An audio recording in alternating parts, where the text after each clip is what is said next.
Greetings. This is Doc I coming at you live and direct today from Fact Central. Yes. And we're going to talk about love today. Going to talk about a little love. Now, you know I don't write love poems, but I can read one, though. So I got a nice poem for you today and a story as well. Yep, story as well. So let's see. Let's go ahead and get it on with the proverb for today. Proverb for today is mutual affection gives each his share. Mutual affection gives each his share. Or if you want, you can use their share. Same difference. Their share. Okay? There you go. And that's a proverb from Côte d'Ivoire. Côte d'Ivoire proverb.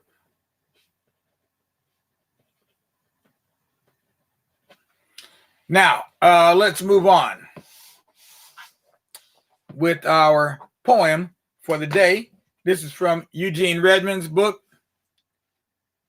Century of the Four Golden Pillars. Century of the Four Golden Pillars. So let's see what he's got to say here.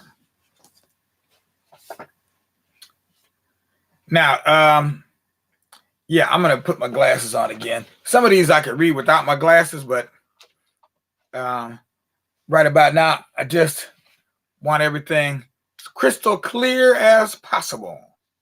Crystal clear. There we go. All right, now let's see what we got there. And this poem is called All Aside in Black. All Aside in Black for Earth Mother. She had a wicked walk, was well aside, a luscious, ripe, juicy, moving, grooving black grape of a woman. And the poet pondered pounds of thighs, jungles of thighs that bend like branches and give forth juice. Black women have thighs and eyes that press against the mind, despite prisons of girdles and adhesive dresses. Brown, beige, tan, black, thick, thin, throbbing eyes and thighs. Eyes that thigh and thighs that eye. Thighs of gregarious spring green, growing hedges, rippling like bread baked brown, topped with black lip softness, ovens that heat and scorch and singe souls.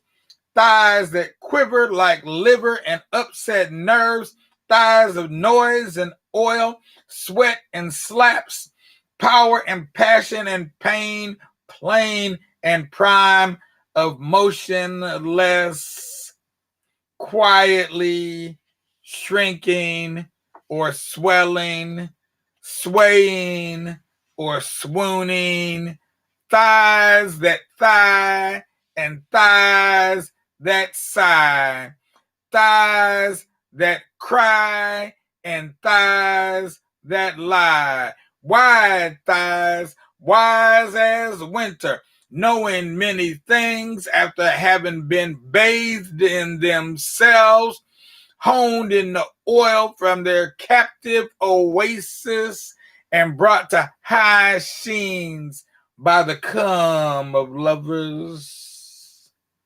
Black women have thighs that agonize eyes. Well, I guess I'd have to say that's a love poem of sorts. Sounds as though the brother is in love with some thighs. He certainly don't despise them thighs. That's for sure. Meanwhile, we're going black to our story today. I call this one, this segment, Crosby Meets His Match, because before he met Shirley, we know he was a Satan. He was a devil, and he wasn't in disguise. He had a maroon jacket with his name on it, Eddie Satan, just in case you were wondering who he was. Yeah, well identified. Soon after Shirley and I graduated in 1951, a friend of ours, Fred Taylor, the same friend who carried me home drunk a little more than 2 or 3 years ago, asked if I wanted to ride with him to Kent State University.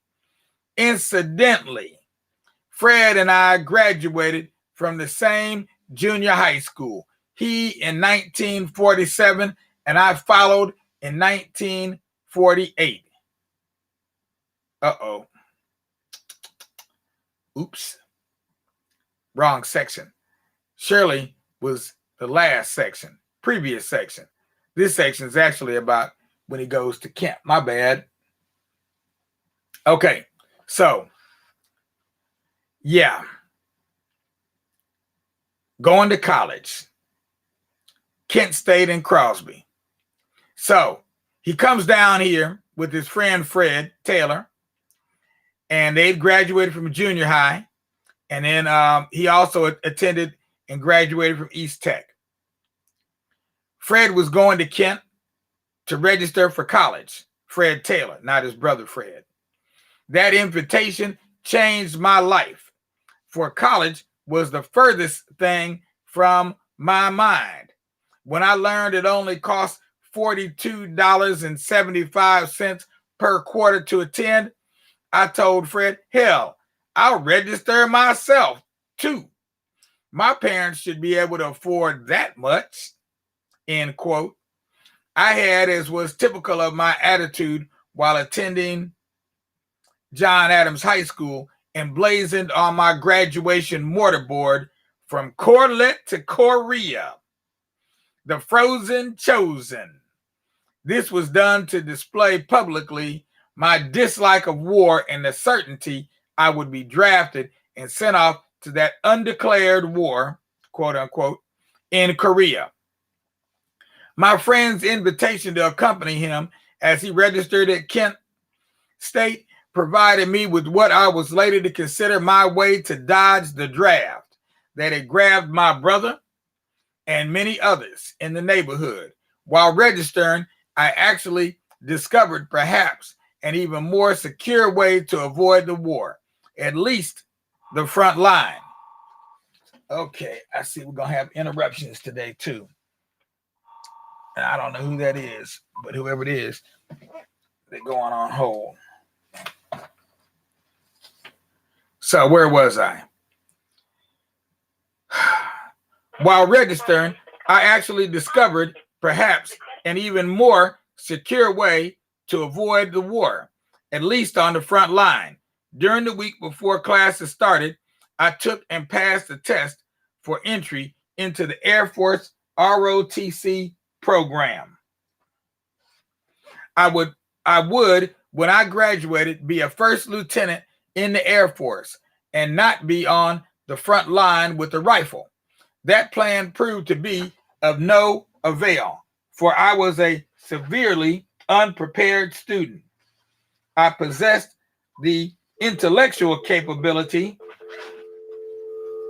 excuse me. There we go. Now, I possessed the intellectual ability or necessities, but I was totally unprepared mentally for the rigors of college. Upon admittance to Kent State University, I declared myself as a major in pre-law, for which I was at that time totally unsuited. I was very proud to wear the Air Force blue, however. I even donned the full uniform and went to show it off to Shirley at her home. She was surprised and somewhat affectionate, but she was still hot over those several times I had stood her up. My having been sorry for each infraction hadn't taken a firm hold yet. I proved to be an even worse prospective officer in the U.S. Air Force. After 2 quarters at Kent State, I received notice that I was being released from the Air Force ROTC, and at the same time, I was asked to leave Kent State because of bad grades, thus nullifying my quote-unquote perfect scheme to end the draft, to avoid the draft, or failing that, serving as a lieutenant at a distance from the combat zone. In December 1952, I was drafted again. This time, it was for real, and I was assigned to the Army Corps of Engineers and stationed at Fort Belvoir in Fairfax County, Virginia, for basic training. I went into the military almost kicking and screaming. When I reported for the induction physical, I was 19 years old, weighed less than 120 pounds, and stood about 5'8". My emaciated condition caused the medical examiner to shake his head and mutter, "Oh my God," quote unquote. My very next comment during the examination was, "I'm an addict," end quote. The examiner was taken aback, almost floored, literally. His reaction led me to believe I would be listed as 4F, or unfit for service in the military. My best friend, Robert Wade, told me he had not too long before I was called done the very same thing and was declared 4F. Copying him, I prepared myself for my bold declaration. I had a relatively long period to think about employing his tactic to avoid the draft. In preparation, I did engage in snorting and even quote unquote mainlining, that is, shooting heroin, but not often enough to leave a needle track or to really be hung up on horse, quote unquote, a true quote unquote junkie. If I had continued to snort or shoot heroin, I would have surely ended up an addict and jailed for robbery, as had happened to my running mate, Robert, a year after I was inducted. So, to make my addiction story work, I tried to create a more noticeable needle track on my left arm to support my addiction claim. That might have been sufficient had Richard, an acquaintance of mine, but not a close friend, who lived in the same Mount Pleasant neighborhood, not appeared for his examination on the very same day, at the exact same time, and made the exact same drug addiction claim. Another acquaintance of both of us who lived in our neighborhood also, but unbeknownst to me and possibly to Richard, had already refused to serve outright and was at that time serving time for draft evasion in Fort Leavenworth, Kansas. That's a military prison, the infamous military prison. When Richard and I declared simultaneous drug addiction, we triggered alert calls to the FBI and consequent scrutiny of the truthfulness of our addiction claims. I can't speak for Richard. However, I was rough-handled and frightened when the FBI officers debated whether I should be charged with draft dodging. Quote, "Damn, I hadn't counted on another friend of mine pursuing the same device or the more upfront device of another friend refusing to draft outright," end quote. Yes, I was aware of Robert's claim, but the other two surprised me. One thing I can attest to was while I was at John Adams, a relatively high number of my black and white classmates also shared my aversion to the draft and the undeclared war in Korea. That's where I got the "From Corlett to Korea, the Frozen Chosen" slogan for my graduation mortarboard. Why did 4 black individuals from my neighborhood try or refuse to be drafted. Certainly, it wasn't due to a lack of patriotism. It's 12:30. It was rather due to the act of war itself and the way Black World War II soldiers were treated while in the service, and much more important, how they'd been treated when they returned home, particularly to the Jim Crow South, where German World War II prisoners were treated better than they were as citizens, better than the Black soldiers as citizens. Incidents of veterans being mistreated were frequently noted in African-American newspapers, along with the increase in number of race riots and inhumane lynchings in the South and the North, for that matter. So much was this the case in the North. As a youth, I had learned to refer to the North as up South, quote unquote, not to distinguish it from down South, but rather to emphasize their sameness. America's Black and up South youth, like myself, were now well aware of racism in America by reading Black newspapers like the Cleveland Call-and-Post, the Chicago Defender, the Pittsburgh Courier, the New York Amsterdam News, and books by distinguished African Americans such as W.E.B. Du Bois, Souls of Black Folks, Langston Hughes, The Ways of White Folks, St. Clair Drake's Black Metropolis, a study of life, of Negro life in a northern city, Edward Wilmot Blyden's Christianity, Islam, and the Negro Race, and Blyden's Negro Race and Integrity, African Repository, volume 54, Carter G. Woodson's Miseducation of the Negro, Henrietta Buckmaster's Let My People Go, and Eric Williams' Capitalism and Slavery, as well as many others. In spite of these revelatory readings, I had no personal memories of having witnessed any atrocities committed against Black people personally. I'd only heard of the racist attacks committed against them primarily in the South and on the west side of Cleveland, or in the Murray Hill district on the east side. Seldom did I hear of or witness any in the neighborhoods I'd formerly resided in. Yes, I've heard my parents discuss brutish acts committed by whites, but it was not until we moved to the Mount Pleasant area that I became consciously aware of an ingrained national conflict between the races.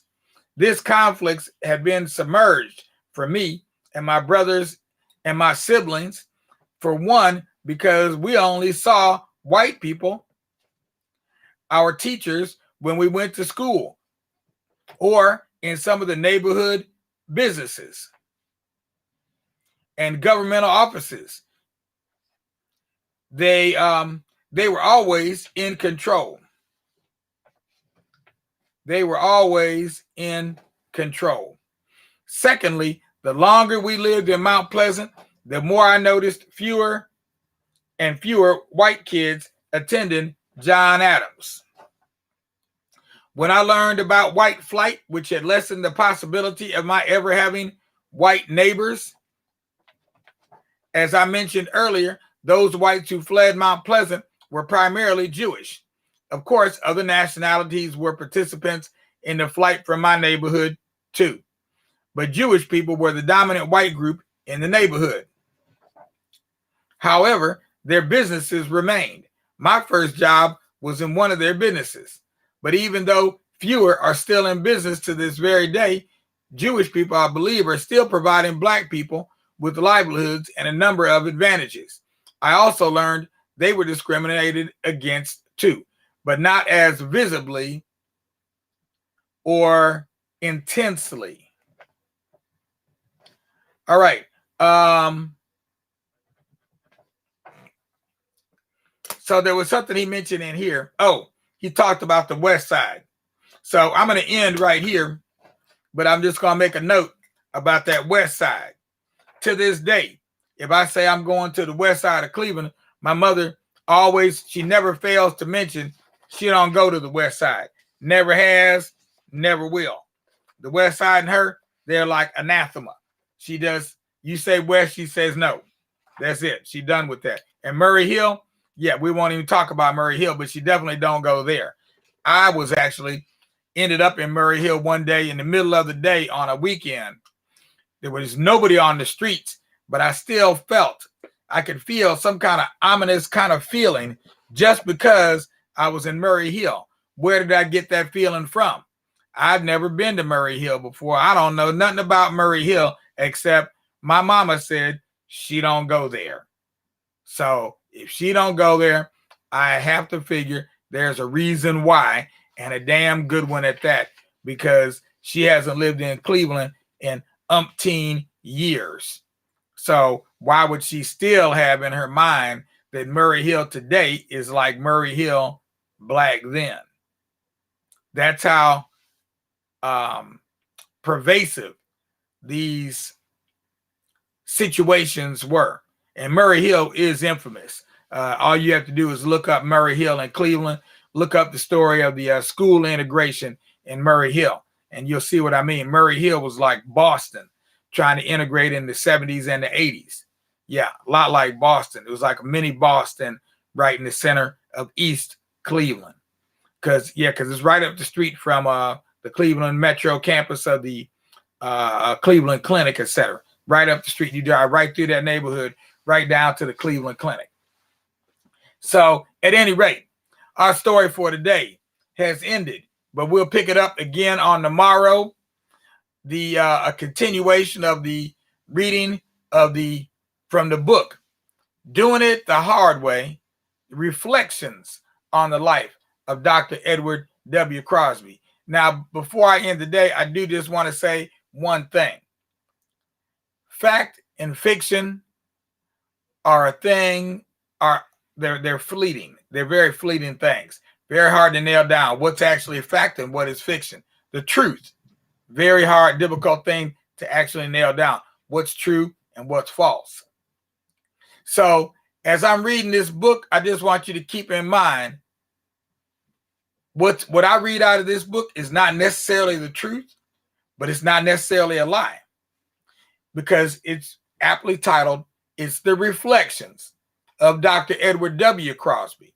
It's not my reflections, might not be your reflections, it may not be my mama's reflections, but it's his reflections. So this is how he viewed his experiences in life.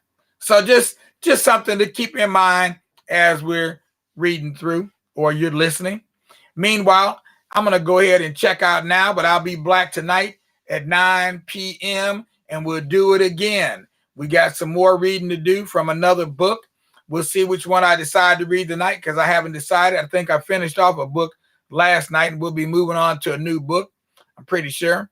So we'll see what surprises lie in store for you tonight. Related again back to the life and the loves of Dr. Edward W. Crosby. So, this is his birthday month. His birthday passed on the 4th, but we're continuing to honor him the rest of the month of November. And you would do good to honor him by donating to Black Facts Educational Research Incorporated, the only organization dedicated to continuing the legacy of Dr. Edward W. Crosby. There is no other organization dedicated to doing that solely. Continuing the legacy and taking it further into the 21st century. So go ahead, drop a dime. Don't be a lime. As you listen to me rhyme, just spend a little more time. Click that link below if you're looking at us on Facebook. If you're seeing us on YouTube, go to the website, hit the donation page, drop something on us. Okay? 5, 10, 15, 20, any of that would do real good, because we sure enough need the money. We need it in order to continue what we're doing, to improve on what we're doing, because we're having to take out subscriptions and everything. And we've got a whole series of interviews that's going to be coming at you. We're not going to do the interviews. We're not going to be putting them up in November. I've got some other stuff to put up. some speeches of Dr. Crosby's, etc., plus some other testimonials from former past presidents of Black United Students, etc. But I will be spending the month of December editing all the videos that I've been creating. I may have to do a few more interviews. You know, I've got some few people that are out there I still need to interview, but the bulk of this project, I will have the raw material for by the end of November, and then I'm going to start the editing process in December. So just so you know, this is what's coming down the pike.